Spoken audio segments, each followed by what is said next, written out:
পূর্বাঞ্চলের খাদ্য ভাণ্ডার ফেনী। জহির রায়হান, শহীদুল্লাহ কায়সারের স্মৃতি বিজড়িত ফেনী জেলা নানা কারণেই বিখ্যাত। এখানকার খণ্ডলের মিষ্টির সুনাম এখন দেশের গণ্ডি ছাড়িয়েছে। প্রাকৃতিক সৌন্দর্যের দিক দিয়ে ফেনী জেলা খুবই সমৃদ্ধ।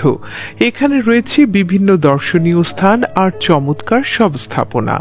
বাংলাদেশের চট্টগ্রাম বিভাগের ছোট একটি জেলা ফেনী, যার আয়তন মাত্র 950 বর্গ কিলোমিটার। তবে আয়তনে ছোট হলেও দেশের মানচিত্রে ফেনী জেলা খুবই গুরুত্বপূর্ণ। দেশের অর্থনৈতিক অগ্রযাত্রায় গুরুত্বপূর্ণ অবদান রাখছে এই জেলা। বিশেষ করে কৃষি খাতে ফেনী জেলার অবদান অনেক। চট্টগ্রাম বিভাগের এই জেলার আরেক নাম শমশেরনগর। বাংলাদেশে বর্তমানে 64টি জেলা রয়েছে। এর মাঝে নবীনতম জেলা হচ্ছে ফেনী। 1984 সালে ফেনীকে দেশের 64তম জেলা হিসেবে ঘোষণা করা হয়। নদী ঘেরা এই জেলার বেশিরভাগ মানুষ কৃষির সাথে জড়িত। এখানকার উর্বর মাটিতে সারা বছর বিভিন্ন ধরনের ফসল চাষ হয়। বিশেষ করে ধান উৎপাদনে ফেনী জেলা এগিয়ে রয়েছে।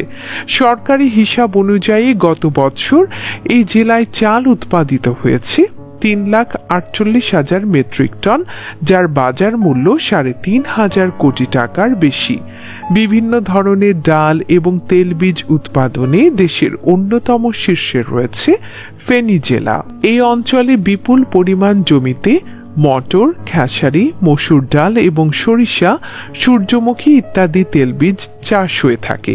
গত বছর ফেনী জেলায় এসব ডাল ও তেলবীজের মোট উৎপাদন ছিল 5 লক্ষ টনের বেশি। অন্যদিকে দেশের সবজি চাহিদা পূরণেও ভূমিকা রাখছে ফেনী। গত মৌসুমে জেলায় উৎপাদিত হয়েছে 2,28,000 টন সবজি। এছাড়া তরমুজ, গম, পেঁয়াজ, আদা, রসুন ইত্যাদি চাষের ক্ষেত্রে এগিয়ে রয়েছে ফেনী।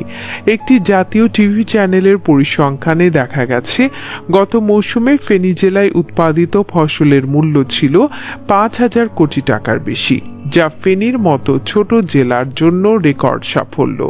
কৃষি খাতের পাশাপাশি মৎস্য এবং ডিম উৎপাদনেও এগিয়ে রয়েছে ফেনী। চট্টগ্রাম বিভাগের এই জেলা নিজস্ব চাহিদা থেকে অনেক বেশি মাছ এবং ডিম উৎপাদিত হয়। 2022-23 অর্থ বছরে ফেনীর মৎস্য উৎপাদনের পরিমাণ ছিল 34,500 মেট্রিক টন। একই সময়ে ডিম উৎপাদিত হয়েছে 21 কোটি পিসের বেশি।